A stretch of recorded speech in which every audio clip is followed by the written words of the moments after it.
거대 분자를 배우고 있어요. 거대 분자. 우리가 지난번에 이야기했던 거 잠깐만 설명해 드릴게요. 거대 분자. 그러니까 이제 원자에서 분자가 만들어지고 이 분자가 그죠?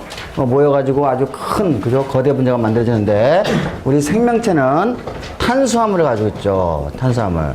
자, 탄수화물의 가장 큰 목적은 그죠? 우리가 포도당과 같이 우리 몸에 그죠? 에너지를 제공해 주는 거죠. 그러니까 우리가 연료를 제공해 주는 거예요. 결국 에너지를 가장 큰 목적 중에 하나가 연료를 제공해 주는 거예요. 그 다음에 이제 우리가 지질을 배웠죠. 지질.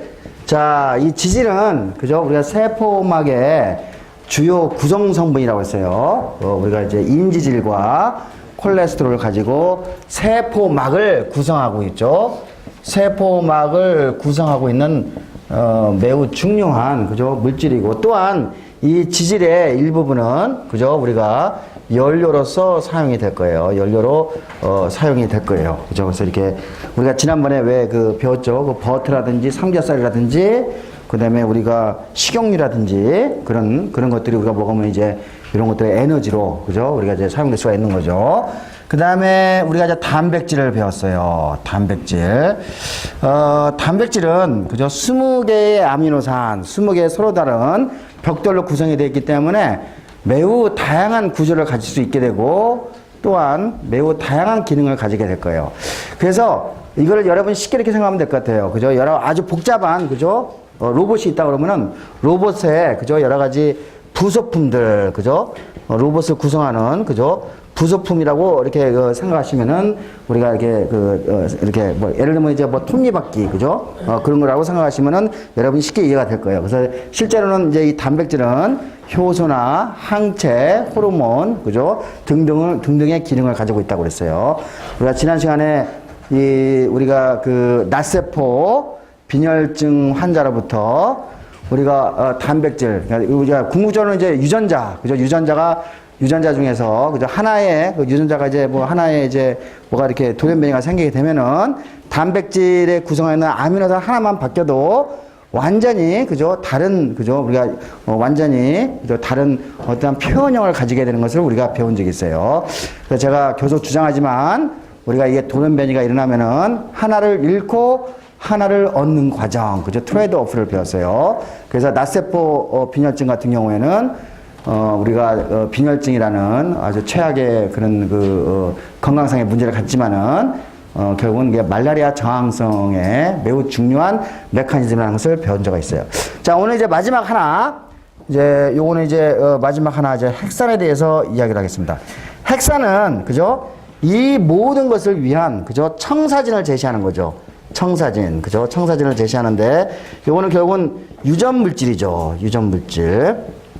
유전물질이고, 이제 우리가 이렇게 알고 있죠. 그러니까 유전 정보를 담고 있는, 우리가 이제 그것을 우리가 핵산이라고 하는데, 요 말의 여러분이 이제 내가 세포의 구조를 아직 가르쳐 주지 않았는데, 세포가 이렇게 이제 한 마리가 이렇게 있으면은, 요게 이제 사람 세포라고 그러면은, 세포의 안과 바깥수를 경계를 짓게 해주는 것을 우리가 뭐라고 그랬죠? 세포막이라고 그랬어요. 그죠? 요 세포막은 우리가 이미 배웠어요. 인지질과 콜레스테롤로 구성이 됐다는 것을 우리가 이미 배웠어요. 이거 지질로 구성이 되는 거죠. 이렇게. 자, 오늘 이제 제가 이 세포 안에 이렇게 유전 정보를 담고 있는 그죠? 이와 같은 장소가 있어요. 세포의 중앙에. 우리가 이걸 뭐라고 부르죠? 핵이라고 부르죠. 핵. 그죠? 핵. 그래서 영어로는 뉴클리어스. 그죠? 뉴클리어스. 그죠? 이거 이제 단성이고 이제 복수형은 뉴클리아이가 되겠죠? 뉴클리아이. 자, 이거 같이 이제 뉴클리어스. 요걸 핵이라고 그러는데, 우리가 이제 핵이라고 그래요. 자, 우리가 제가 지금 배우는 게 핵산을 배운단 말이에요. 그죠? 핵산을. 오늘은 유전 정보를 담고 있는 핵산을 배우게 되는데, 이 핵의 역할은 유전 정보를 담게 해주고 그 유전 정보를 복제해주는 역할을 하게 하는 것이 장소가 핵이죠. 그렇죠? 그러니까 핵에 존재하는 산성 물질을 우리가 뭐라고 이름을 지으면 되겠어요? 핵산 하면 되겠죠. 그죠? 핵산. 이게 영어로, 그죠? 영어로 뉴클레익 그 뉴클레이스에서 온 말이죠. 에시드. 그러니까 결국은 요거 헥산이란 말은 핵에 존재하는 산성 물질이라는 뜻이에요. 그렇죠? 우리가 지금 이제 헥산이 어떻게 구성이 되는지는 알고 있지만은 요 헥산의 구조를 그죠? 우리가 조금만 이제 1920년대, 30년대 상황에서 그죠? 이 핵에 존재하는 이 헥산의 화학 조성이 어떻게 되는지 우리가 이해를 하고 있었어요. 1920년대, 30년대. 이렇게 생겼어요. 헥산은. 기본적으로 이렇게 5탄당 여기다가 C 있는 거 다 제거했어요. 5탄당 CH2가 이렇게 있죠. 그러니까 C가 하나, 둘, 셋, 넷, 다섯 5탄당에다가 여기에 이제 한 4가지 종류의 염기가 4가지 종류의 이제 화학 물질이 이제 여기에 있는 거죠. 그 다음에 요쪽에 OH가 하나 있고, 자, 여기다 이제 이렇게 요 5탄당을 그릴 때 요게 OH가 있거나, 이따가 다시 한번 이야기할게요. OH가 있거나, H가 있는데, 요거 H가 있어요. 원래는 이게 OH가 있을 장소에 지금 H가 있는 거예요. 이따가 다시 한번 설명해 드리겠습니다. 그 다음에, 요게 CH2는, 요걸로 이렇게 인산으로 연결이 돼요. 인산으로.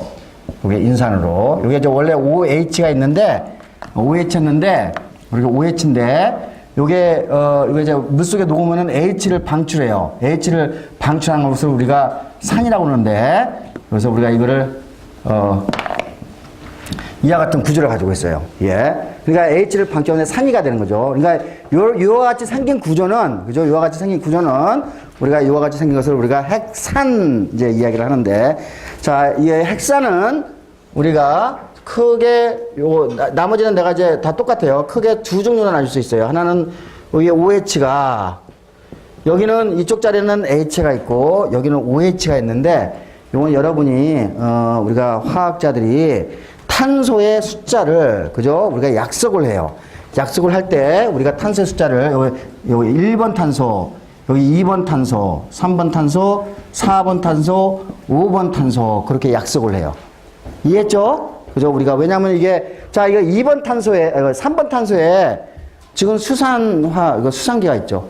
3번 탄소에. 여기도 지금 똑같이, 이렇게 약속을 하는 거야. 이게, 나머지 구조는 똑같아요. 요 인산기가 붙고 염기가 붙는 건 똑같아요.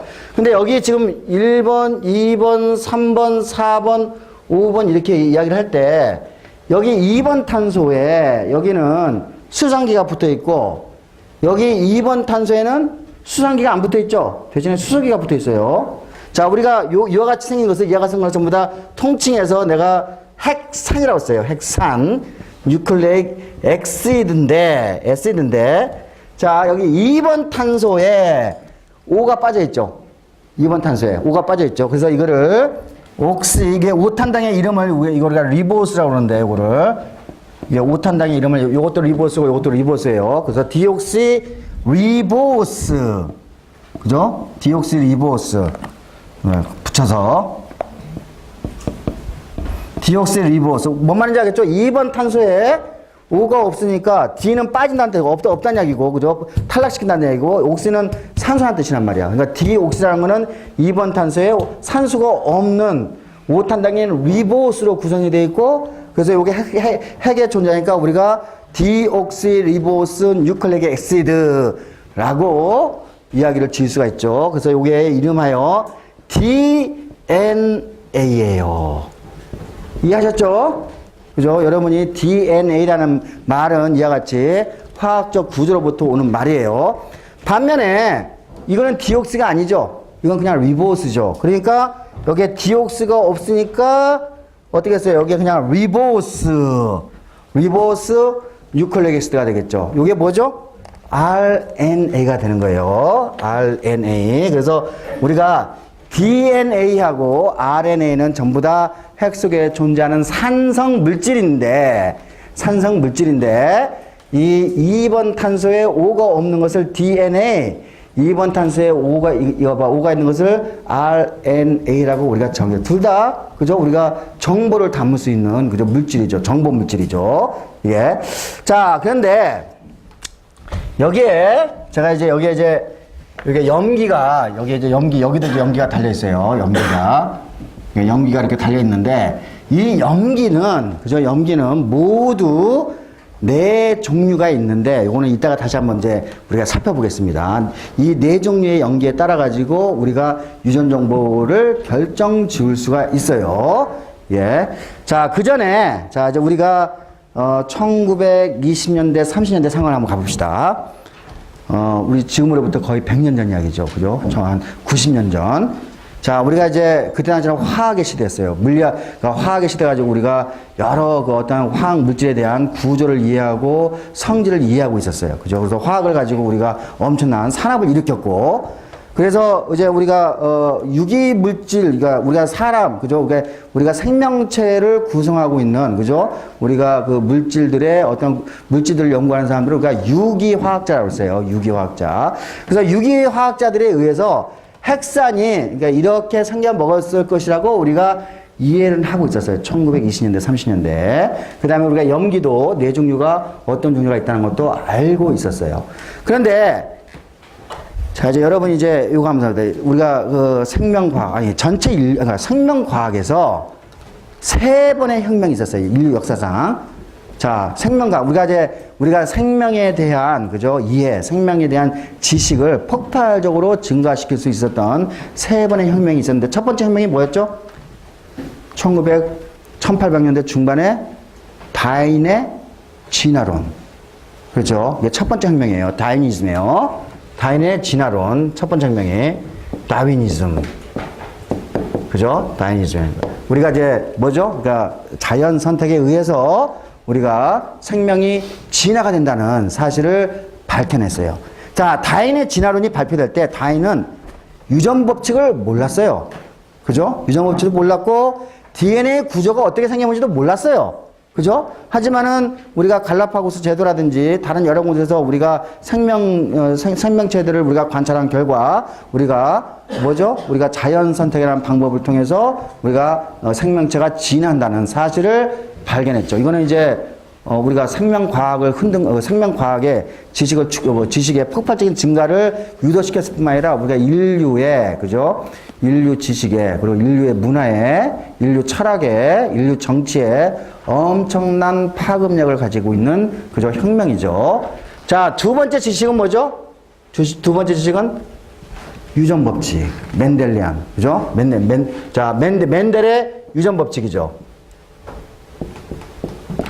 드디어 우리가 이제 이 멘델은 핵산이 그러니까 유전자 그러니까 무엇이 유전을 일으키는 물질인지는 몰랐지만은, 그죠? 몰랐지만은 우리가 부모와 자손이 그 서로 닮는 현상을, 그죠? 현상을 유전 법칙을 통해서 우리가 이해할 수 있게 만든 사람이야. 자, 멘델은 화학자도 아니고, 그죠? 화학자도 아님에도 불구하고 그 다음에 생명과학이 뭐 이렇게 잘 이게 알려지지도 않으면 잘 모르고 있음에도 불구하고 이 사람은 이제 수도사였죠. 그럼에도 불구하고, 그죠? 콩에서, 그죠? 유전 법칙을 발견하는 아주 탁월한 과학자죠. 이 사람은. 자, 세 번째는 이제 멘델의 유전 법칙과 다윈이즘을 정확하게 설명할 수 있는, 그죠? 그거를 설명할 수 있는, 그죠? 규칙을 만든 사람들이죠. 왓슨 크릭의 DNA 구조의 발견이에요. 그죠? DNA 구조의 발견이에요. 우리가 핵산 구조의 발견이죠. 우리가 핵산 구조를 이해를 함으로써, 이거는 왓슨 크릭이 발견했는데, 왓슨과 크릭이라는 과학자가 이제 발견을 했는데, 왓슨 크릭이 DNA 구조를 우리가 발표함으로써 자, 어떻게 유전이 일어나고, 그 다음에 다윈이즘을 우리가 이제 우리가 자연 선택이 어떻게 일어난지에 대해서 명확하게 설명할 수 있는 툴을 제공해 줬어요. 자, 오늘은 내가 이제 이거 멘델의 유전 법칙이나 다윈이즘 우리가 지난번에 이제 우리가 많이 이야기를 했고, 오늘은 DNA 구조의 발견에 대해서부터 한번 좀 이야기를 하게 됐습니다. 그러니까 다시 말해서 핵산의 구조에 대해서 이야기를 이제 하나씩 풀어 나가겠습니다. 자, 우리가 이제 1920년대, 30년대는 이와 같이 핵산의 화학 구조는 알고 있었어요. 그러니까 DNA의 화학 구조는 우리가 화학식이라고 합시다. 화학식은 우리가 알고 있었어요. 이게. 자, 두 번째 포인트는, 자, 그런데 이제 우리가 이미 이제 이전에 우리가 1920년대, 30년대 이미 DNA도 알고 있고, DNA도 알고 있고, RNA도 알고 있고, 단백질도 알고 있고, 탄수화물도 알고 있고, 지방도 알고 있어요. 근데 우리 생명체의 그죠 유전을 일으키게 하는 그죠 궁극적인 유전 물질이 무엇인가에 대한 질문이 끊임없이 있었죠. 유전 물질은 자 우리가 이제 예를 들면 이제 우리가 단백질은 20개의 아미노산으로 이루어져 있기 때문에 이게 유전 물질로 하면 매우 풍부한 그죠 우리가 매우 풍부한 유전 물질로서 작용할 수 있을 것 같아요. 그러니까 유전 물질이 단백질인가? 그죠? 단백질인가? 혹은, 자, 핵 안에 들어있으니까, 핵 안에 들어있는 핵산. 그죠? 매우 중요한 물질이니까 핵에 들어있겠죠? 핵산인가에 대한 질문을 1920년대, 30년대, 40년대 관통하면서 많은 생명과학자들이 질문을 던지기 시작했어요. 자, 우리가 단백질은 매우 다양하고, 그죠? 우리 몸에, 그죠? 중요한 기능을 담당하는 것이기 때문에 이게 유전 물질일 수도 있을 것 같고, 그 다음 핵산, 그죠? 핵 속에 들어있어가지고 잘 저장이 돼 있고, 그죠? 뭐, 우리가 정확하게 아직 기능은 모르겠지만 이것이 유전 물질도 있을 것 같아요. 자, 그러면 이제 우리가 이런 질문을 던졌을 때 이걸 이제 어떻게 해결할까? 한번 이제 고민을 해보죠. 자, 우리가 19세기 말에 미생물을 발견했죠. 파스텔레가 미생물을 발견해가지고 우리가 눈에 보이지 않는, 그죠? 아주 미세한 생물체를 발견했어요. 그 중에 이 미생물들이, 그죠? 많은 질환을 일으킨다는 것을 우리가 알고 있었어요. 특히, 여러분이 이제, 면역 시스템이 망가지게 되면은 급격하게, 폐에, 그죠? 세균이 살게 되죠. 우리가 폐를 공격하는 세균의 이름을 뭐라고 그러죠? 폐렴이라고 그러죠. 폐렴균, 그죠? 우리가 폐렴균이 있는데, 요거 세균이에요. 제가 요거 영어를 안 쓰겠습니다. 폐렴균이 있는데, 이 폐렴균은 이제 두 가지 형태가 있었어요. 예를 들면 이제 폐렴균은 얼마큼 위험한 거냐면은, 제 이제 에피소드 중에 하나가, 제 이제 고등학교 동창 하나가 있었는데, 저하고 이제 앞뒤로 해가지고 짝꿍이었는데, 이 친구는 이제 한의학과를 갔어요. 경희대학교 한의학과를 갔는데, 이 친구 이름이 허준이야. 예. 그래서 저하고 이제, 저는 이제 이 생명과학을 공부하면서 매우 기계론적 메커니즘으로 생명 현상을 보게 되고, 이 친구는 이제 혹은 뭐 그런 유기론적인, 그죠? 뭐 그런 현상으로 이제 생명 이제 활동을 보니까 둘이 만날 때마다 많이 싸우겠죠. 싸웠다기보다는 많은 이제 토론을 했겠죠. 예. 그래서 하여간 이 친구는 이제 저는 이제 대학을 마치고 이제 유학을 갔고, 이 친구는 이제 한의사가 됐어요. 근데 이제 굉장히 불행하게도 이 친구는 이제 강남에서 한약방을, 그러니까 이제 큰 이제 병원을 열어가지고 이제 잘 나가다가 뭐 이제 신문도 많이 나오고 방송도 많이 나오는 아주 스타 이제 한의사가 됐어요. 근데 갑자기 한 나이가 40 돼가지고 이 친구가 백혈병에 걸렸어요. 백혈병에. 근데 여러분 백혈병에 걸리면은 우리가 이제 할 수 있는 방법이 뭐가 있죠? 백혈병은 우리 몸속에 있는 백혈구가 증식해서 생기는 질환이잖아요. 그죠? 그게 이제 뭐냐면 그러니까 우리가 이제 뼈에, 그죠? 척수라고 그러죠. 척수. 그죠? 뼈의 안쪽에 들어있는 본메로, 척수에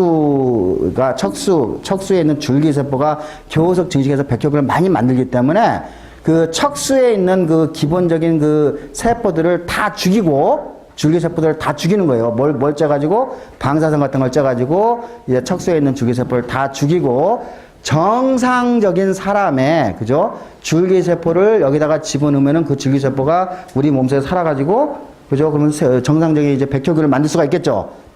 정상적으로. 그죠? 우리가 의와 같이 이식을 하게 되는 거죠. 그러니까,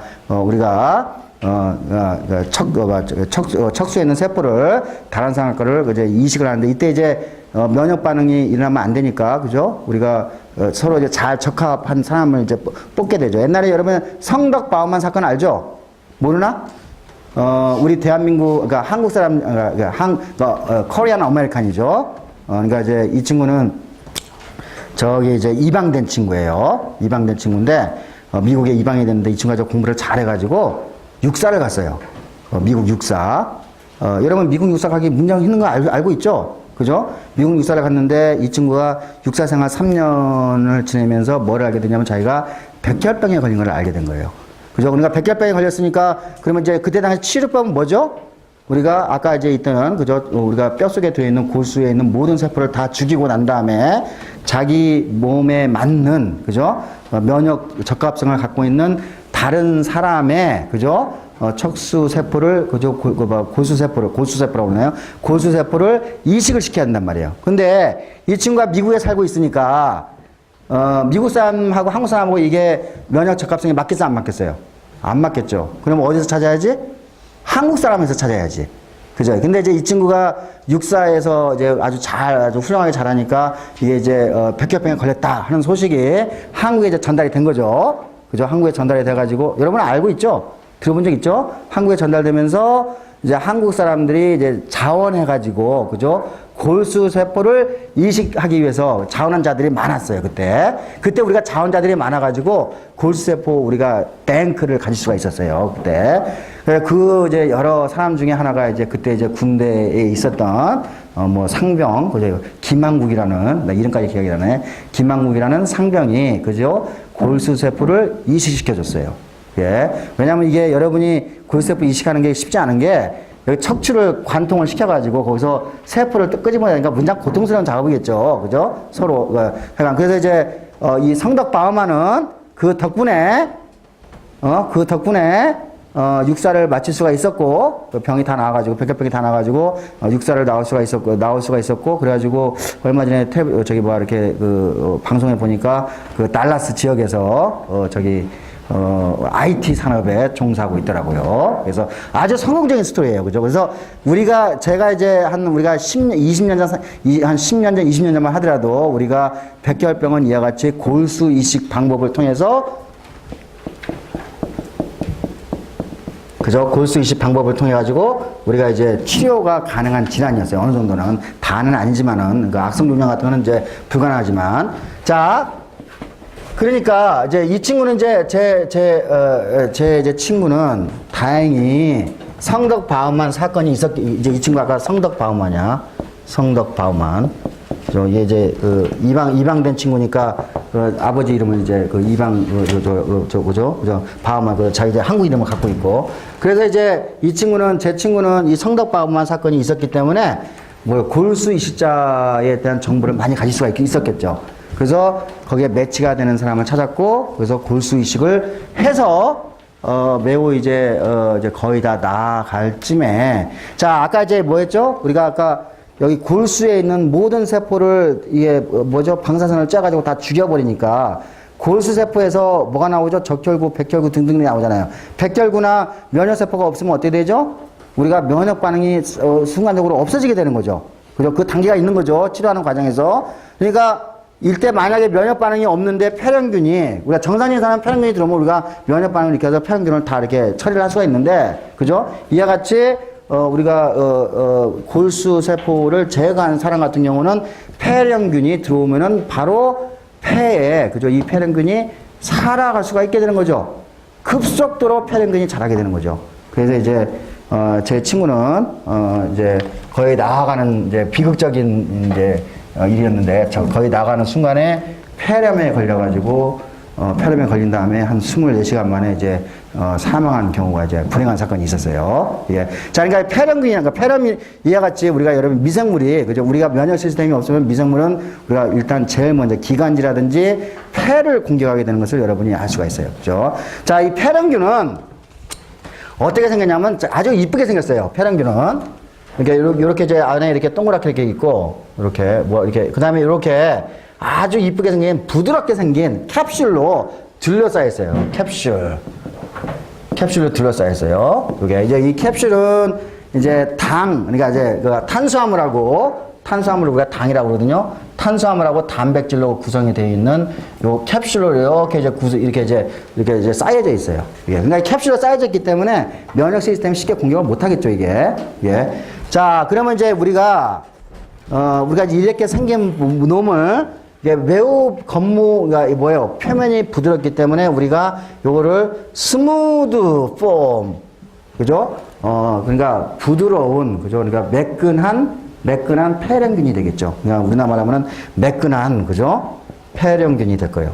이 매끈한 폐렴균은, 그죠? 우리가 사람 몸에 들어가게 되면은 바로, 폐렴을 일으키는 균이에요. 또 한 놈은 이렇게 생겼어요. 이게 이렇게 생긴, 이게 한 놈은, 요게 이제 이렇게 캡슐이 제대로 발달이 안 돼가지고 캡슐이 없는 놈이야. 캡슐이 없다고 생각하시면 돼요. 그러니까 어떻게, 겉 모양이 거치게 생겼죠? 그래서 이거를 러프 폼이라고 그래요. 러프 폼. 이게 이제 캡슐이 없기 때문에 아마도 이제 면역 시스템의 면역계의 공격을 쉽게 받고 얘네들은 금방 청소가 될 거예요. 그래서 우리가 이거를 러프 폼. 이거는 이제 거친 폐렴균 정도 이렇게 하면 되겠죠. 표면이. 이거는 이제 매끈한 폐렴균이고. 자, 이놈아는 독성을 갖게, 이놈아는 이제 결국은 이제 독성을 갖고 있고, 독성이라고 하면 뭐예요?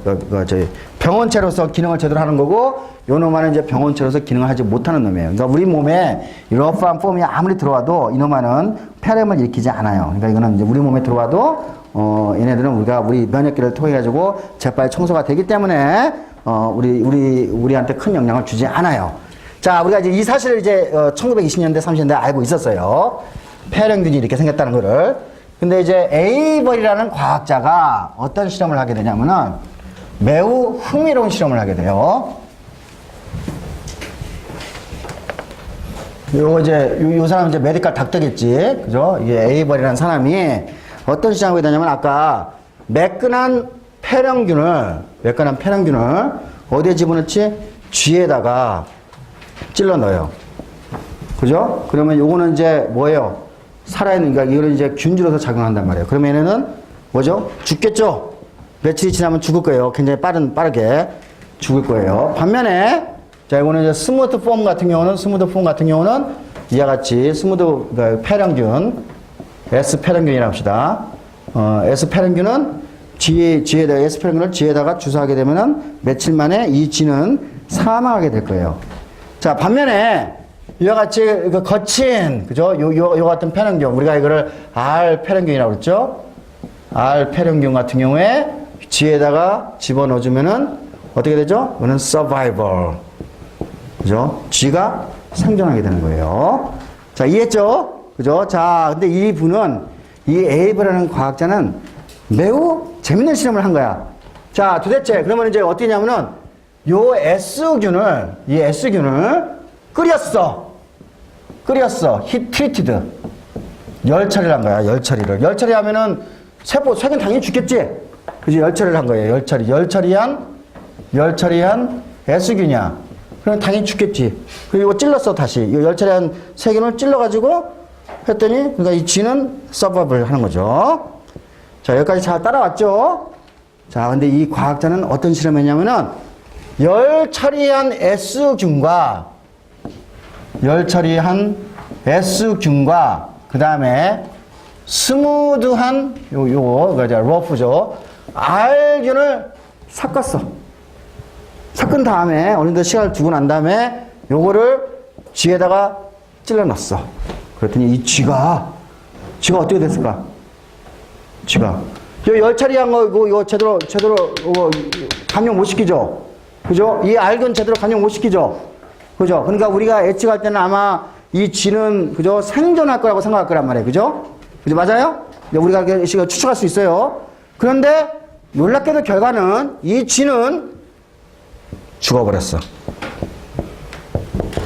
자, 그러고 난 다음에 이 에이브라는 과학자는 죽은 쥐의, 그죠? 폐에서 이 어떤 균이 살고 있는 걸 봤는데, 어떤 균이 살고 있지? S균이 살고 있는 것을 발견했어요. 자, 봐요. 요거는, 자, 결국은 열 처리한 S균, 이거 죽은 세포야. 죽었지만은 여전히 여기에 단백질도 있고, DNA도 있고, 여러 가지 물질들이 있을 거예요. 그죠? RNA도 있고. 아마도 이제 이런 데이터를 딱 얻은 다음에 이 에이버라는 과학자는 어떻게 생각했냐면은 이 죽어있는 S균에서 어떠한 유전 물질이 뭔지 몰라. 유전 물질이 이쪽으로 전달이 된 거야. 그러니까 이 유전 물질은 이제 아까 단백질을 새로 만들게 해주는 이제 어떤 유전 물질이겠죠. 어떠한 유전 물질이 알균으로 전달돼서 우리가 그거를 트랜스포머, 영어 쓰지 맙시다. 그냥 유전물질이 전달이 돼서, 그러니까 죽어있는 S균에서 유래된 어떤 종류의 유전물질이 알균으로 전달이 돼서 이 알균이 뭘로 변했죠? 이와 같이 S균으로 변한 거예요. 그럴듯한 결론이에요. 맞아요? 그럴듯한 결론이에요. 여러분이 이제 우리가 과학자들이 실험을 뒤집다 해놓고, 그죠? 아주 멋진 실험을 해놓고, 이와 같이 이런 결론을 못 만들어내면은 이 과학자는, 노벨상을 받을 기회가 없는 거죠. 그렇죠. 이제 이와 같이 해석을 이제 잘 해놨어요. 그러니까 이제 이 현상으로부터, 죽어있는 열차라는 S균에서 어떤 종류의 유전물질이 알균으로 전달되는구나. 그죠? 유전물질이 전달되는구나. 라는 것을 알게 됐어요. 그죠? 그 유전물질이 도대체 뭔지는 모르겠지만, 이게 단백질일 수도 있고, 그죠? 핵산일 수도 있어요. 핵산일 수도 있어요. 자, 이래가지고 이제 이분이 이제 1930년대 논문을 이제 아주 그럴듯하게 해가지고 포장을 됐어요. 그 다음, 이 사람들이 어떤 실험을 했냐면은, 자, 열 처리한 S균. 열 처리 S균이라고 합시다. 그 다음에 여기다가 러프, 그죠? R균을 섞었죠. 자, 이게 섞어 놓는데, 자, 이제 이게 열차라는 S균을 이제 파괴시켜가지고, 열차니까 파괴시켜가지고, 여기에서 이제 뭐 RNA, DNA, 단백질 등등이 나올 거야. 여기다가 플러스 첫 번째 뭘 했냐면은 단백질 분해효소를 처리했어. 자, 열차라는 S균에다 만약에 단백질이 유전물질이면 단백질 분해효소를 치면 단백질이 다 박살 나겠죠? 그리고 유전물질이 없어지니까 여기다가 쥐에다가 요거를 찔러 넣으면은 요 용액을 이렇게 같이 해가지고 찔러 넣으면은 요거는 어떻게 되겠지? 유전물질이면 이거 죽겠죠? 이거 살겠죠? 요거.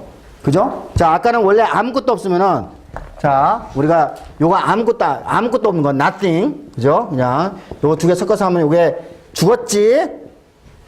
죽었어요. 그죠? 자, 요게 첫 번째 실험이고, 두 번째, 단백질 분해효소를 처리를 했어. 분해효소를 처리했는데, 여전히 죽었어. 그럼 뭐지? 단백질은 유전물질이 아니라는 것을 알 수가 있겠죠. 세 번째, RNA 분해효소. 이걸 RNase라고 그래요. 예, 우리가 이제 효소를 우리가 정의할 때, 예를 들면 우리가 DNA를 분해하는 효소, AS라는 말을 이렇게 붙여요. AS. 단백질을 분해하는 효소는 프로틴에서 나오는 프로티에이즈. 이렇게 이제 AS라는 말을, 효소는 이렇게 AS라는 말을 붙여가지고 우리가 이름을 쓰는데, 자, RNA를 분해하는 효소를 처리했는데, 여전히 죽어요. 네 번째. 이번엔 DNA를 분해하는 효소예요. DNA. 이거는 DNA 분해 효소란 뜻이야. 분해 효소. DNA를 처리했더니, 얘네들은 survival. 그러니까, 이거는 뭐예요? DNA가 없어지면, 다시 말해서, DNA가 없어지면 서버가 했으니까, 이와 같이 요걸 뭘로 못 받는 거지? 요걸로 못 받는, 그러니까 이렇게 이제 가야 되는데, DNA를 처리하면은, 요걸로 못 가는 거죠. 그러니까 뭐예요? DNA라는 핵산이 유전물질이라는 결정적인 증거를 얻게 돼요. 그렇죠? 자, 이게 지금 여러분이 지금 우리가 이게 옛날부터 알고 있던 이야기라고 생각했지만 천만의 말씀이에요. 1940년대에 알기 시작한 거예요. 우리가 생명과학의 지식은 기껏 해봤자 그러니까 1950년대부터 폭발적이라고 우리 DNA 구조를 통해서 이제 폭발적으로 알게 됐으니까 한 60년밖에 안 된 지식이라고 생각하면 돼요. 그전에는 전부 다 뭐예요? 동식물 잡아가지고 동물의 이름 짓고, 동물의 모양이 어떻게 생겼고, 그죠? 그런 거. 그러니까 그걸 이제 박물학자, 자연학자라고 그러는데, 그 정도 수준이었는데, 이제는, 우리가 1940년대, 50년대 거치면서 DNA 구조를 알게 되면서 아주, 그죠? 분자적 수준에서 생명 현상을 공부할 수 있게 되는 거예요. 자, 그 초석을 낳은 게 이 실험이에요. 이 실험을 통해서 보니까, DNA가 유전물질이구나. 라는 것을 알게 된 거예요.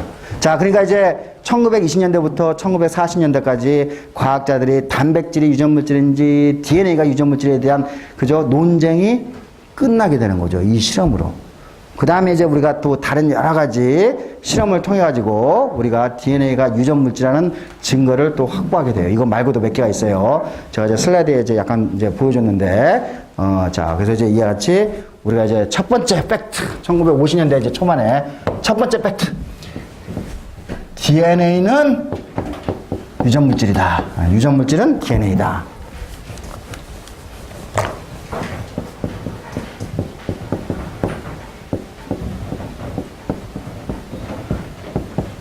자, 그러면은 DNA가 유전물질이니까 도대체 DNA가 어떻게 복제가 되고, 그죠? DNA에는 어떤 유전 정보가 어떻게 부모에서 자손으로 전달되는지에 대해서 이제 다음 질문이 나오고요. 그걸 알려면 뭐를 해야 되죠? DNA 구조에 대한 정보를 정확하게 가져야 될 거예요. 이해했죠? 그죠? 그러니까 당연히 많은 과학자들은 DNA 구조가 어떻게 생겼는가. 우리가 DNA 구조를 풀면은 우리가 뭘 할 수 있지? 생명의 신비를 풀 수 있다라고 생각할 수가 있겠죠. 맞습니까? 자, 그 전에 또 하나 정보를 하나 더 드릴게요. 그 전에. 이제 이번에는, 이 사람이 폴란드 사람인가 그럴 거예요. 샤가프라는 사람이.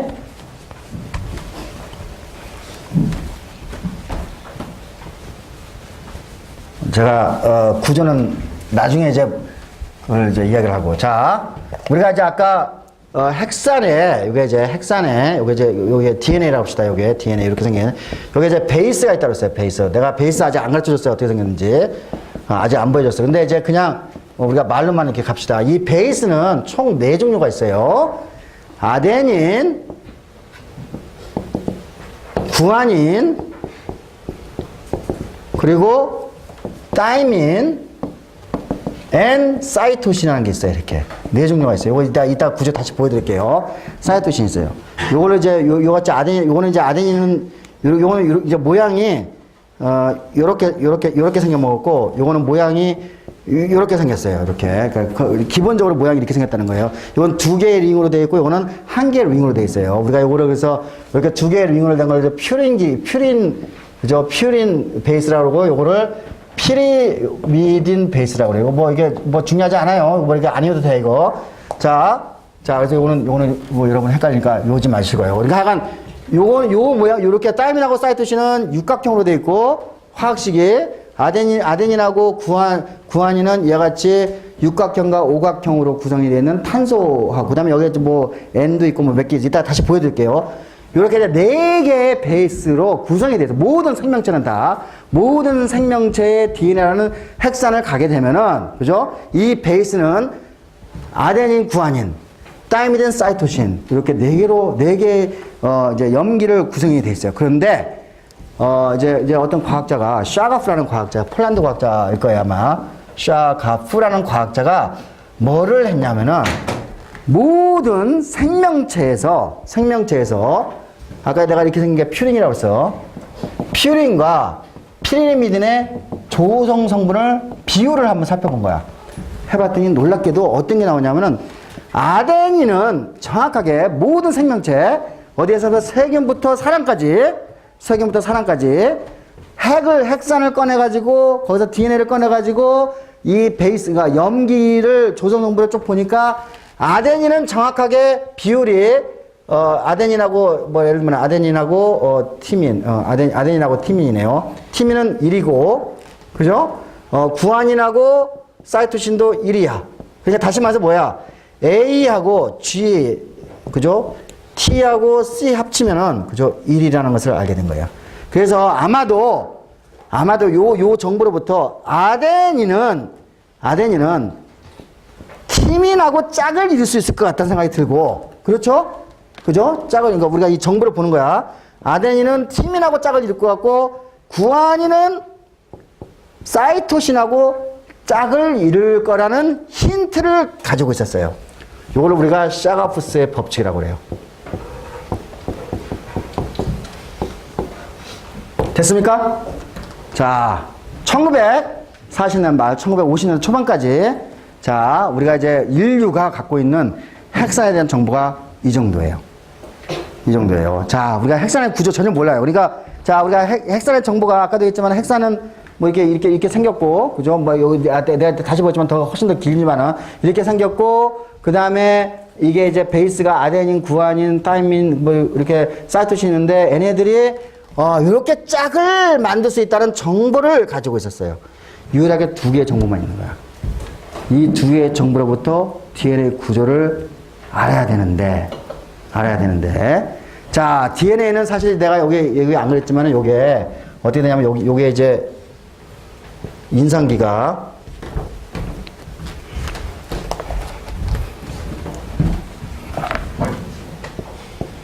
이렇게 연결이 돼요, 이렇게 이제 베이스가 두 번째 베이스가 있고 또 OH가 있으면 또 인상기가 연결이 되고 그래서 이렇게 아주 줄줄이 사탕으로 쭉 넘어가요, 이렇게. 그죠? 알겠죠? 그죠? 이렇게 넘어가는데 자, 우리가 이제 이런 구조를 이렇게 생겼을 거라고 우리가 알고 있고 그 다음에 요거 두 가지 샤거프의 법칙, 그죠? 두 개를 알고 있었는데 여기로부터 우리가 DNA 구조에 대한 정보를 얻어내야 되는 거야. 자, 아까도 얘기했어요. 자, 왓슨이라는 과학자는 여러분 이제 영감을 줄 수 있는 거야, 이게. 왓슨이라는 과학자는 왓슨의 아버지는 원래 그냥 그 셀러리맨이었어요. 셀러리맨이고, 근데 이 아버지는 매우 독특한 취미를 가지고 있었어요. 새를 관찰하는 사람이었어. 그러니까 학자까지는 아니지만은 아마추어 조류학자죠, 아마추어. 그래서 아버지의 영향을 받아가지고 조류학을 하기 위해서 유니버스 오브 시카고에 가서 동물학과에 갔어요. 근데 제가 했죠. 여러분이 세상에 돌아다니는 모든 동식물에 대한 모양을 알고 그 다음에 행동을 알고 우리가 이거 박물학자라고 그랬어요. 그죠? 박물학자. 그거는 우리가 뭐 이렇게 그냥 관찰하고 그냥 다윈처럼 또 위대한 발견을 또 할 수도 있겠지만은 다윈이즘이 이미 확고하게 자리 잡았기 때문에 뭐 인류의 어떤 엄청난 파급 효과를 그 박물학자에 의해서 나오지는 않을 것 같아요. 그죠?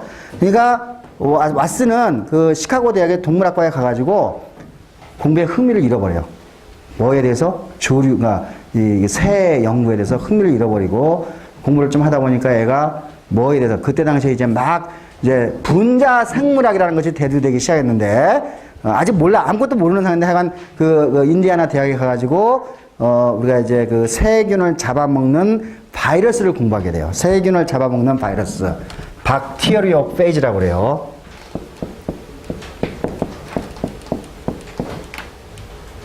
자, 이게 박테리아는 세균이라는 뜻이고, 요거는 페이지는 잡아먹다는 뜻이지. 그러니까 우리가 바이러스가, 그죠? 우리 사람을 공격하는 거 봤죠? 에이즈, 그죠? HIV가 사람을 그러니까 이 바이러스는, 그죠? 식물, 동물, 그죠? 곰팡이 다 공격할 아니라 세균도 공격해요. 그래서 이제 이 친구는, 이제 인디애나 대학에 가가지고, 인디애나 주에 가가지고, 박테리오페이지를 공부한 루리아라는 이제 스승 밑에서 이제 공부를 하게 돼요. 자, 그래서 이제 굉장히 빠른 나이에 박사학위를 받아요. 지금 여러분이 몇 살이지? 몇 살이요? 19. 너는? 23살. 네 나이에 박사학위를 받아. 응? 천재는 아니야, 근데 내가 보기에는. 그러니까 우연히 이 친구는 그 엄마가, 그죠? 이 친구가 아마 고등학교 때 아주 탁월한 성적을 가졌던 친구는 아니야. 근데 우연히 이 친구의 엄마가 그죠? 시카고 대학에 갔더니 젊은, 그죠? 아주 그 고등학교 때 그 교과 과정이 별로 안 좋기 때문에, 걔네들을 빨리 대학에 보내가지고, 그죠? 빨리 지식의 세계에 들어가도록 하는 프로그램을 갖고 있었어요. 여러분, 고등학교 때 지루하잖아. 그죠? 고등학교 때 외우기나 하고, 그죠? 미국도 똑같아요, 그게. 그러니까 고등학교 교육 프로그램이 안 좋으니까, 어떤 이제 유니버스 시카고에서는 그거를 점핑해가지고 빨리 전문 애들한테 지식을 흡수할 수 있도록 해주는 프로그램을 가지고 있었어요. 그래서 엄마가 그걸 보고 아들한테 딱 성적이 좋지도 않은 불구하고 유니버스 시카고에서 그죠? 공부를 하게 됐고, 그러니까 매우 젊은 나이에 대학교를 다녔죠. 매우 젊은 나이에 나이 23세 박사학위를 받았어.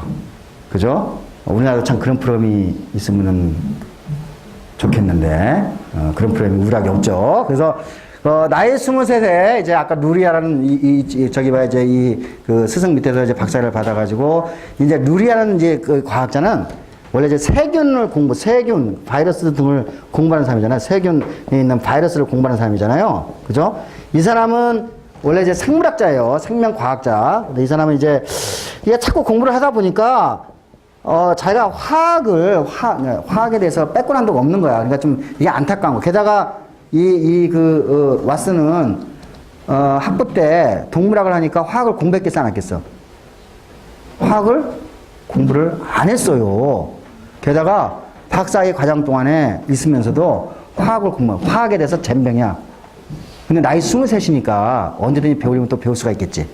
그죠? 그래서 이 친구는 이제 화학을 배우러 이제 네덜란드에 있는 어떤 이제 과학자, 이제 어떤 이제 그 유명한 이제 생화학자 밑에서 이제 그러는데 이 생화학자가 보링해.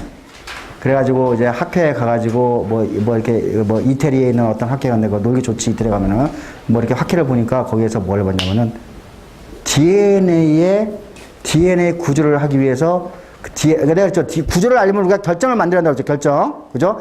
DNA 결정을 본 거야. 학회에서.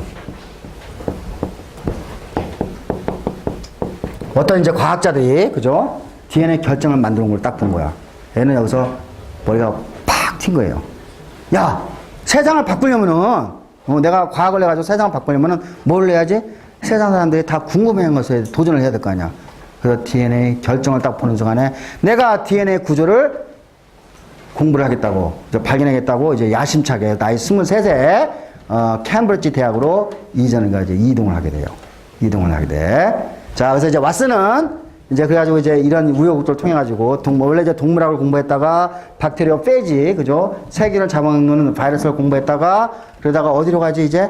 갑자기 이제 전공을 확 바꿔버리는 거야. 뭘로? 세상을. 근데 이 친구가 이제 그 전에 고등학교 때 대학교 때 감명 깊게 읽었던 책이 뭐냐면은 여러분이 그 불확실성의 원리를 발견했던 슈레딩거라는 사람 있죠? 물리학자죠. 슈레딩거가 뭐를 이야기하냐면은 What's Life라는 책을 발견해요. 생명이란 도대체 무엇인가? 근데 그게 이제 약간 물리학의 어떤 법칙에 근거해가지고 생명 현상이 이제 규명이 될 것이다. 그죠? 그런 내용인데, 그래서 그 책에 감명을 받고, 약간 이제 이쪽 세계로 뛰어든 거예요. DNA 구조를 하겠다고. 근데 이 친구, 백그라운드가 있어, 없어? 이 친구는 화학에 대한 백그라운드가 전혀 없지.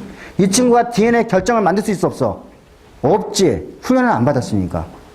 맞아요? 그죠? 그죠? 자, 그래가지고 이제 캠브리지로 갔어. 캠브리지 대학으로 갔어. 그때 당시에는 캠브리지 대학은 넘버1이야, 세계에서. 옥스퍼드 앤 캠브리지, 그죠? 세계에 있는 모든 과학자들이 캠브리지로 다 몰려드는 곳이니까. 가장 똑똑한 과학자들은, 그죠? 캠브리지로 갔어. 근데 이제 딱 갔더니, 같은 실험실에, 나이가 많은, 그죠? 이렇게 2차 세계는 끝나고, 2차 세계는 끝나고, 어쨌든 하다가, 박사과정을 8년 동안 하는, 그죠? 8년 동안이나 지금 진행하고 있었던, 그죠? 크레이라는 물리학자를 만나게 돼요. 물리학자.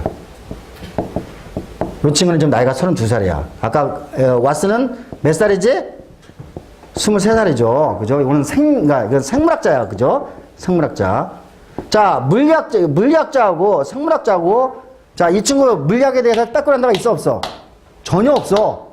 이 친구 생물에 대해서 백그라운드가 없어. 이게 이제 퓨전이야. 이게 이제 융합과학이에요, 이게. 예, 여러분이 융합 얘기하는데, 이게 어떻게 융합이 이루어진 거 보는 거예요. 자, 근데 이제 둘이 이야기하는데, 크레이그는, 결정학, 그러니까 이 친구는 이제 단백질의 결정을 만들어서 단백질의 구조를 가지고 지금 박사학위 실험을 하고 있던 친구예요. 그러니까 이 친구는 물리학자로서 결정학에 대해서 매우 많은 것을 알고 있는 친구죠. 이 친구는 생물학을 했으니까 우리가 생명의 어떤 기본적인, 그죠? 생명이 어떻게 이렇게 진화라든지, 그죠? 혹은 유전의 법칙 같은 걸 알고 있는 친구예요. 둘이 만나가지고 이제 맨날, 그죠? 카페에 가가지고 수다 떨다가 하다 보면 새로운 아이디어가 나오겠지. 둘이 이제 의기투합이 되는 거야. 우리 DNA 구조를 밝히자. 얘네들 아무것도 가진 게 없어. 아무것도 아니에요. 그러니까 세상에 돌아다니는 모든 정보를 다 수집을 해가지고 그거 가지고 화학, 그러니까 예를 들면 뭐 탄소, 수소, 산소 뭐 이렇게 있는, 그죠? 볼 앤 스틱으로 해가지고, 그죠? 골격을 만들어가지고, 그걸 가지고 이제 모델링을 통해가지고, 이제 자기가 이 DNA 구조를 밝히겠다고 생각을 한 거예요. 완전히 내가 보기에는 미친놈들이에요. 완전히 미친놈들이에요. 그리고 예를 들면은 이 친구는 지금 자기 박사학위 하기 위해서 단백질 결정을 지금 만들어가지고 실험을 해야 되는데, 그 짓 안 하고 지금 DNA 구조 하겠다면 누가 좋아하겠어, 지도교수가? 미워하겠지. 이 친구는 미국에서 장학금 받아가지고 뭐 왔긴 했지만은, 그죠? 뭐 자기 것도 원래 토픽을 가지고 있는 친구야. 근데 하여간 둘이 이제 무기투여에 돼가지고 이제 이야기를 하는데, 다행스럽게 이 실험실에는 화학자들이 우글두글 그랬어요. 유기화학자들이. 바로 옆에 벤치에 유기화학자가 있었어요. 그러니까 이 유기화학자는 아까 염기의 화학 구조에 대해서 매우 빠삭하게 지금 알고 있는 친구가 있어요. 유기화학 바로 옆에 실험실, 바로 그 벤치에, 그죠? 벤치에 유기화학의 전문가가 있었던 거예요. 그것도 이제 이 친구도 이제 박사하고 과정, 그죠? 박사를 마치고 이제 새롭게 자기 실험을 하는 친구고. 그러니까 뭐예요? 물리학자, 유기학자, 생물학자들이 이제 만나는 거야. 한쪽은 프랭클린이라는 여성과학자가 출연돼요. 자, 이 프랭클린이라는 여성과학자는 집안이 매우 좋은 집안이에요.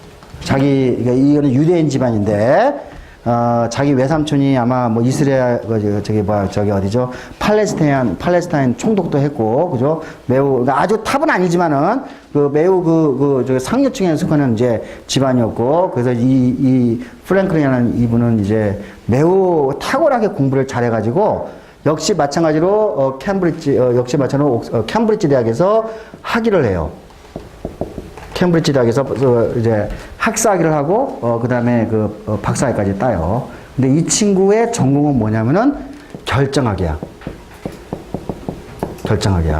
이 친구의 전공은, 이 여성과학자의 전공은 결정학이에요. 그러니까 지금 이제 이 친구는 그러니까 물리를 무진장 좋아했겠지. 물리, 그죠? 결정을 하려면 이제 물리를 해야 되니까. 결정하는데 세계제 2차전 때인데 이제 뭐 파리로 가가지고 뭐 같은 걸 공부하냐면은 석탄에 있는 이렇게 어떤 물질의 구조 같은 걸 공부를 해요. 그러다가 저 캠브리지 대학에서 이 여성과학자를 초빙을 해. 뭐를 풀기 위해서? DNA 구조를 풀기 위해서 초빙을 해. 근데 이 캠브리지 대학의 옆에 랩에 누가 있었냐면은 윌리스라는 이제 아주 제가 보기에는 권위가 아주 강한, 그죠? 윌리스라는 과학자가 있었는데, 이 윌리스라는 과학자가, 그죠? 아까 프랭클린 그때 당시에 파리에 있었는데, 여기 있는 친구를 초빙을 해요. 그래서 윌리스 밑에서 프랭클린이라는 과학자가 이제 같이 이제 이야기를 해요. 근데 윌리스는 그때 뭘 갖고 있었냐면은, 스펌, 그죠? 우리가 이제 정자로부터, 그죠? 만들어진 스팸 DNA를 잔뜩 가지고 있었어. 예? 이게 이제 윌리스는, 그죠? 아주 순수 정제된, 그죠? DNA를 잔뜩 가지고 있었어. 자, 프랭클린은 결정을 만들 수 있는 최고의 손을 가지고 있고, 윌리스는 DNA를 엄청나게 좋은 퀄리티의 DNA를 갖고 있어. 둘이 만나면은 DNA, 엑스레이, 아까 보였죠? 지난 시간에 엑스레이 회전을 통해가지고 어떤 그림자 놀이처럼, 그죠? 그 엑스레이 판에 찍은 무늬를 보고 우리가 이렇게 구조를, 할 수가 있을 거라고 생각이 들어요. 자, 여러분이 보면은 이 사람들은 지금 완전히 전형적으로 뭐 하는 친구들이지? 웹 사이언스, 손으로 가지고 자기가 직접 손에 물을 묻혀가면서, 그죠? 하는 친구들이고, 얘네들은 지금 뭐 하는 친구들이지? 말로만 사이언스 하는 친구들이지. 그지? 자, 누가 승리자가 되는지 한번 봅시다. 근데, 자, 이 친구는, 이 프랭클린 여성과학자는 교수 학교를 다니면서 고등학교 때, 대학 때, 박사학위 때 교수 탑을 했던 친구야. 그러니까 얼마나 자기에 대한 자존감이 높겠어요. 그죠? 게다가 이제 이 친구는 자기가 생각할 때는 별로 똑똑지도 않은, 그죠? 윌리스 밑에서 공부를 하니까 얼마나 우울하겠어. 그지? 그 다음에 이 친구는, 프랭클린은 그때 당시 최초로 여성 과학자로서의 박사를 받았어요. 예. 그러니까 이것도 거의 이제 신화적인 존재죠.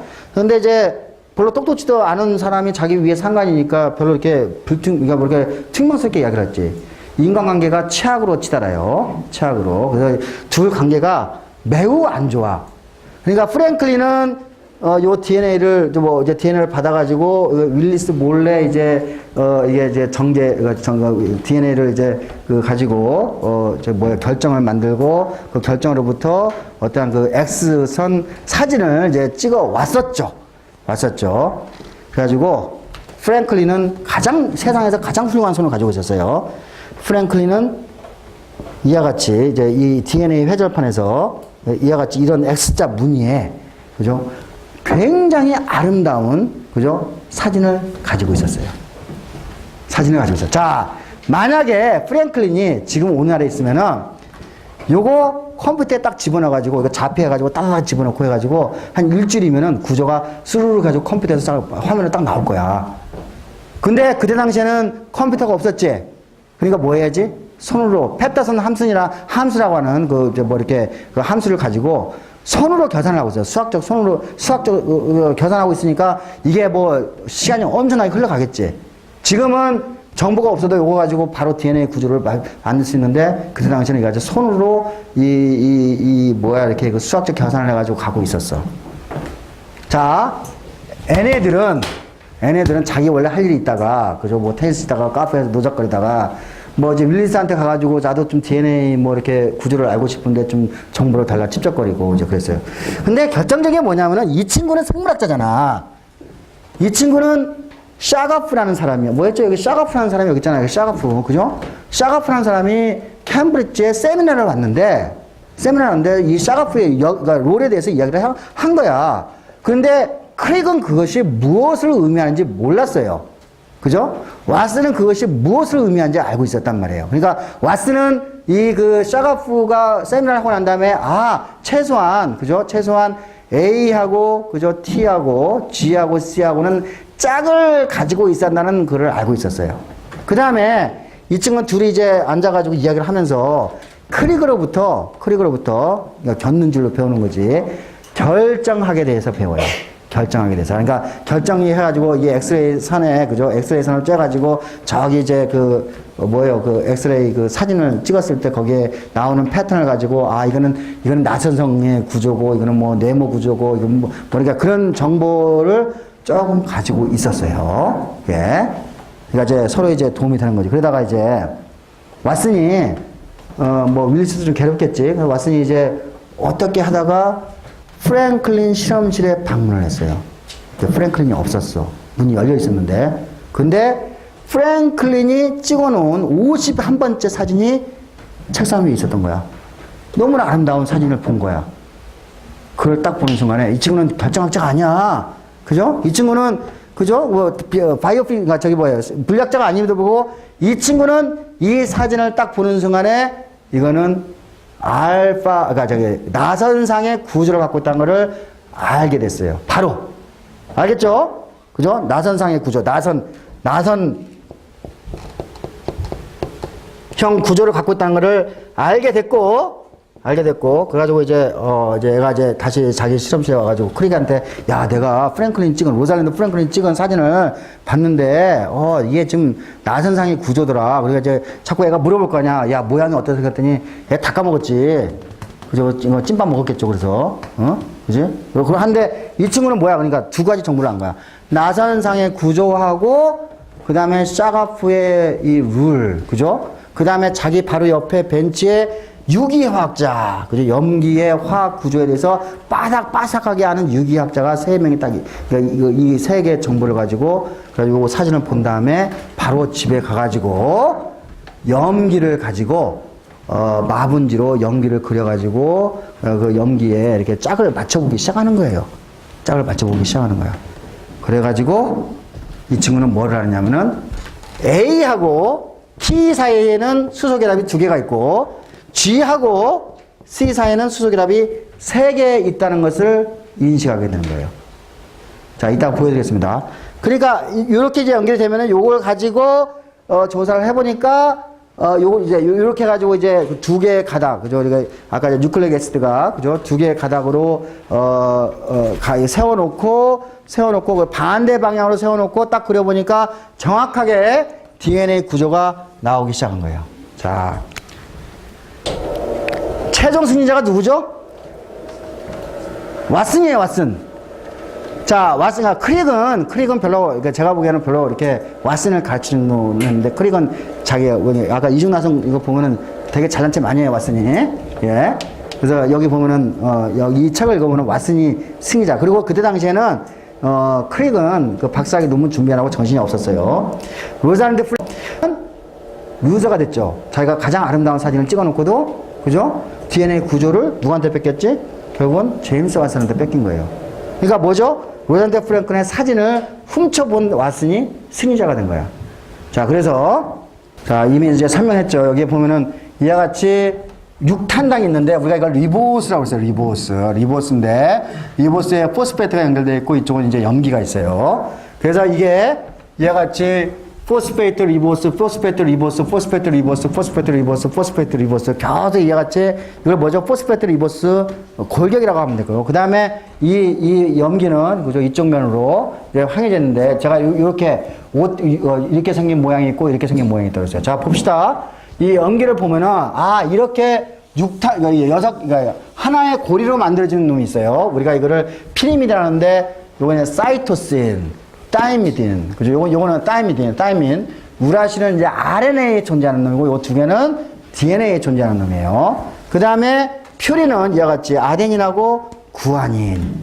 요거는 이미 알고 있었단 말이야. 그 다음에 제가 이야기했죠? 이거 리보스가 여기에 2번 위치에 H가 있는 것이 디옥시리보스고, 요 OH 있는 것은 그냥 리보스라고 했어요. 그죠? 다 이게. 자, 구조 알았죠? 그죠? 자, 그 다음에 이제 왓슨이,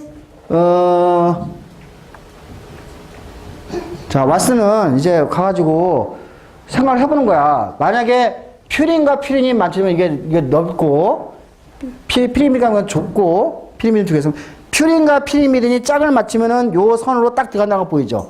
그죠? 그러니까 피리미딘과 퓨린이 짝을 맞춘다는 거를 이제 생각을 했고, 그래서 이제 그날 가가지고 요걸 이제 마분지로 만든 거야, 이거를. 이렇게 만든 거예요, 마분지로. 이렇게 만들어가지고, 오려가지고, 이거를 이렇게 맞춰보기 시작하는 거야. 맞춰보기 시작하다가, 예를 들면 이제, 이게 지금 이제 피리미드 하나고 이게 퓨린 하나야. 일단 피리미드하고 퓨린하고 이제 같이 있다는 걸 알았어. 이렇게 하는데 이게 안 맞아. 뭐가. 근데 이거를 싹 뒤집어 보니까, 하나를 이렇게 있잖아요? 이거 하나를 뒤집어가지고 맞춰보니까 뭐가 보이기 시작해? 우리 이미 수석이라 배웠잖아. 수석이라 배워요? 여기에 여기에 이제 임시적으로 전자를 많이 갖고 이건 전자가 없잖아. 수석이라 나오죠? 여기 수소기압 나오죠. 그죠? 이게 뭐지? 아데닌하고 타이민 사이에 수소기압 두 개가 있다는 거를 발견한 거야. 뭐를 통해서? 마분지를 가지고, 여러분이 장난, 이렇게 마분지 가지고 장난 많이 치잖아. 그러니까 색종이 가지고 해도 되겠죠. 그 다음에 구아닌하고 사이토신 가지고, 이 가지고, 이거 안 맞춰져, 이거 가지고는. 그죠? 하나를 딱 뒤집으니까 어떻게 나오죠? 이와 같이 하나, 둘, 세 개의 수소결합이 짠! 하고 보이는 거야. 이거 얼마나 짜릿하겠어. 한번 상상을 해봐. 그지? 여기로부터 이 친구는 바로 어떤 생각을 할 수가 있었냐면은 이와 같은 구조를 만들게 되는 거죠. 자, 제가 이쪽은 포스페이트, 그러니까 인산기 당, 인산당. 자, 이쪽은 지금 5번째 탄소죠? 우리가 이게 5번째 탄소 끝이라고 그러고, 이쪽은 3번째 탄소 끝이라고 그래요. 그죠? 그래서 우리가 DNA를 읽을 때 5번에서 3번 이렇게 읽어요. 5에서 3번으로. 그 다음에 아까 내가 뭐라 했죠? 이렇게 뒤집어 한다고 그랬지? 그러니까 뒤집으면은 여기가 5번 탄소가 되죠? 맞아요? 그 다음에 이쪽은 3번 탄소가 이렇게 보이죠? 그러니까 5번에서 3번 탄소를 이렇게 연결시키고, 다른 쪽은 이제 뭐죠? 당하고 리보스의, 그죠? 이 백본을, 그죠? 골격을 완전히 반대 평행으로 놓는 거야. 반대 평행으로 놓고, 아까 피리미드하고 퓨린, 그러니까 아데닌하고 타이민, 사이토신하고 구아닌 짝을 딱 맞추니까, 완벽하게 같은 폭을 가지고 있는, 그죠? 같은 폭을 가지고 있는 구조가 눈에 보여, 안 보여? 보이죠? 자, 이거 왓슨이 이걸 딱 발견한 다음에 크릭한테 달려가가지고 나는 발견했다 선언을 하는 거지. 그러고 난 다음에 바로 이 친구는 둘이 앉아가지고 이제 뭐를 만드냐면은 요 구조를 만든 거예요. 골격을 만든 거야. 골격을. 이 친구들은 생명의 신비를 발견한 거예요. 자기 손에 물을 한 방 안 묻히고, 그죠? 옆에 방에 있는 프랭클린의 사진을 보고, 그죠? 세미나를 듣고, 그죠? 옆에 자기 동료의, 그죠? 동료의 유기화학자의 동료의 지식을 가지고 동원해가지고 이와 같이 이 백본을 만든 거예요. 이게 생명의 모든 신비를 다 설명해 주는 거예요. 자, 그래서 이제 또 하나 이제 얘기합시다. 그런데 제가 얘기했어요. 아까 이제 지난번에 얘기했지만 이게 그림자 누를 통해 가지고 여기 이제 DNA 결정을 가지고 있고, 그러면 여기에 이제 어떤 무늬가 나올 거예요. 엑스레이가 투과돼 가지고 여기에 이제 저기 사진판에 그저 무늬가 나오는데, 이 무늬를 이제 해석을 해 가지고 요 무늬를 지금 우리가 컴퓨터 사이언스를 통해서 해석하면 매우 빠르게 이렇게 구조를 만들 수가 있어요. 이렇게. 그죠? 예. 가장 중요한 건 이 결정을 만드는 게 중요하지, 나머지는 요즘에 전부 다 컴퓨터 사이언스를 통해서 가는 거예요. 그런데 로잘드 프랭클린은 이게 51번 사진이야. 이게 세상에서 가장 아름다운 사진이에요. DNA 사진 중에서, DNA 결정 사진에서 이미 가지고 있었어요. 그런데 뭐예요? 구조를 못 발견했지. 그죠? 구조를 못 발견했지. 자, 그러니까 이제, 자, 그러면 이제 그 이후의 스토리는 어떻게 될까? 자, 알죠? 왓슨 크릭은 노벨상을 받은 거 알고 있어요. 그죠? 1960년대 초반에 받았죠. 이 사람 받았을까, 못 받았을까? 로잘드 프랭클린 받아야 되지. 로잘드 프랭클린 위에 또 윌리스라는 사람 있잖아. DNA를 제공한 사람. 받아야 되지. 그때 당시에 DNA 구조를 발견한 사람이 3명이 받았어. 첫 번째, 왓슨, 크릭, 윌리스. 로잘드 프랭클린 어디 갔지? 죽었어요. 노벨상은 사람만이 받아요. 왜 그러냐면은 이 로잘드 프랭클린은 이거를 찍기 위해서 엑스레이를 계속 쬐야 되죠. 그때 당시 엑스레이가 사람 몸에 나쁘다는 걸 몰랐어요. 실험을 열심히 하다 보니까 엑스레이를 계속 피폭을 받았고, 그것을 통해 가지고 암에 걸려 가지고 30대 초반에 이제 죽게 되죠. 예. 자, 그래서 이제 하지만 세상 사람들은 이 여성 과학자들을 지금 많이 기리고 있죠. 자, 봅시다. 그래서 자, 왓슨 크릭은 저기 여러분 이제 그 과학자들이 그 가장 내고 싶어하는 이제 저널이 있어요. 셀 사이언스 네처. 사이언스 네처 페이퍼는 평생 한 번만 내도 가문의 영광인데, 이 친구는 이제 이와 같이 뭐죠? 핵산의 분자적 구조라는 타이틀을 가지고, 자, 저자는 누굴까? 저자는 이거 뭐 한 페이지밖에 안 되는 페이퍼야. 한 페이지짜리. 맞아요? 한 페이지짜리예요. 그 누구지? 저자가 왓슨 앤 크릭이에요. 요거는 저기 저기 동전 던지기 해가지고 옷도 순서가 결정이 됐다고 그래요. 예. 자, 그래서 왜냐면은 우리가 항상 논문을 쓸 때 마지막 저자가 더 중요해요. 우리가 지금은 이게 교신 저자라고 해가지고 한 주사기 던져가지고 이제 왓슨 1등인데, 이 친구들은 그죠? 별로 손에 물도 안 묻히고 그죠? 이렇게 네이처 페이퍼를 하나 딱 만들었어. 두 번째 페이퍼 한번 봅시다.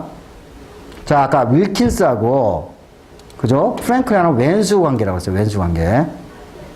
어디 갔지? 이게 윌킨스 사진이야. DNA 사진이야.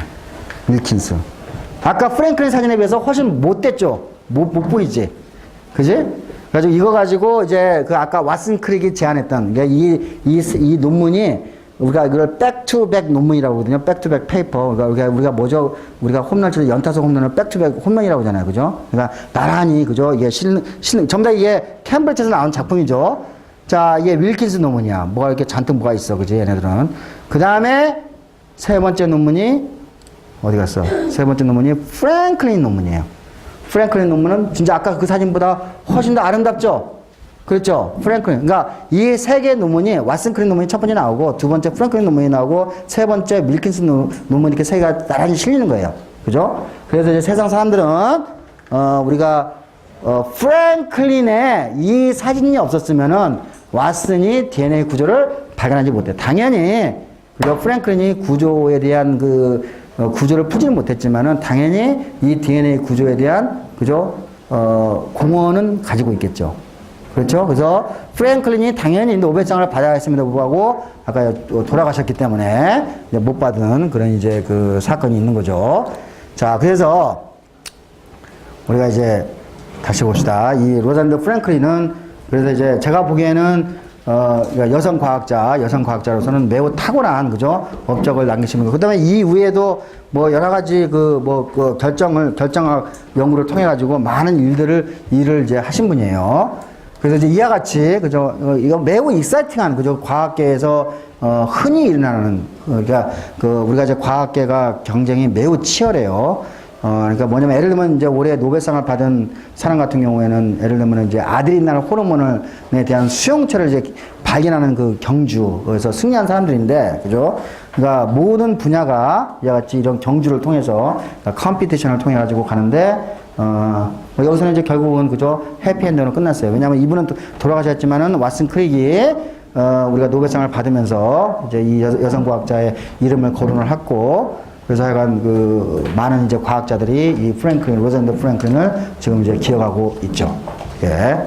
그래서 이제 이런 것들이, 여러분 이제 요거 보면 이중나선, 그죠? 왓슨이 쓴 이중나선하고, 그 다음에 그게 로잘린드 프랭클린과 DNA 매우 흥미롭게 잘 쓰여져 있어요. 이 전기도.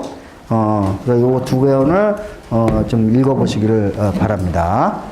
예. 자, 다음 시간에는 이제 핵산 한 번 더 하고, 그러니까 핵산에서 DNA에서 RNA에서 단백질로 정보가 흘러가는 과정에 대해서 이해를 하고, 그 다음에 이제 우리가 질환에 대해서 좀 계속 나가겠습니다. 자, 질문 있어요?